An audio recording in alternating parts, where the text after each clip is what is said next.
Now, you can probably read this off like a book, but what would you say the signs are of someone that is suffering from a mental issue or, signs of suicide? Well, many times it's more a change of behavior. It's really the overall response would be any type of a change of behavior. Not sleeping, not eating, isolation, increased alcohol, substance use, a lot of anger and agitation we've been hearing lately. When you see a change of behavior, it's really important to say, I'm really concerned about you. Something has changed.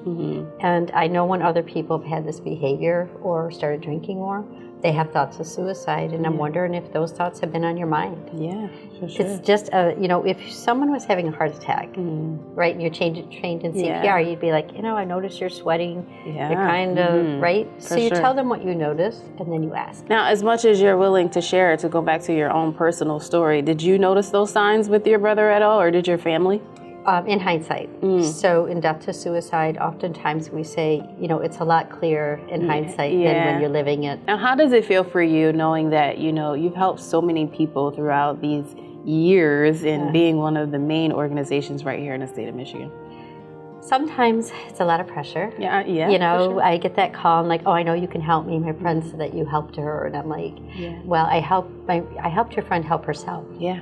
I gave the resources, I spoke with you, I heard you, I listened. Yeah. But ultimately the decision and whether that person seeks help is up to them. Yeah. But we know when we go on scene or we go with families, and they see me 10, 15 years later, they'll say, when you said that to me that night, and it's just like how powerful our words are. Yeah. When you say that, like just listening, because our words are powerful. Sure. And so the less we say, sometimes the more they hear and the less opportunity to hurt them. Right.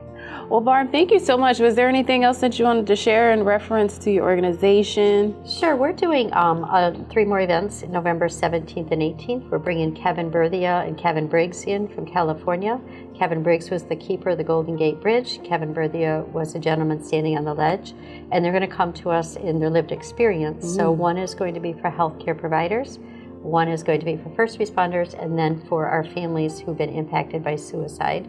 All 3 events are going to be at Bavarian Inn Lodge. And so if they go to our website at srrn.net, they can look at our trainings, they can, look for our resources. And we're not a crisis line, but they can also give us a call and we will connect them to the right sources. Yeah, and you have the Suicide Prevention and Awareness Show coming up. Tell us a little bit about that.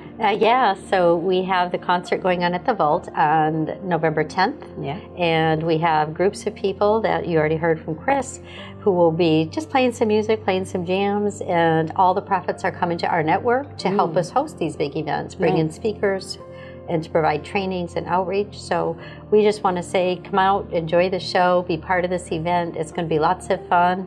And these guys they're just some really cool people. Their music is phenomenal. So, well, thank you so much, Barbara. I appreciate you for coming in and chatting with us.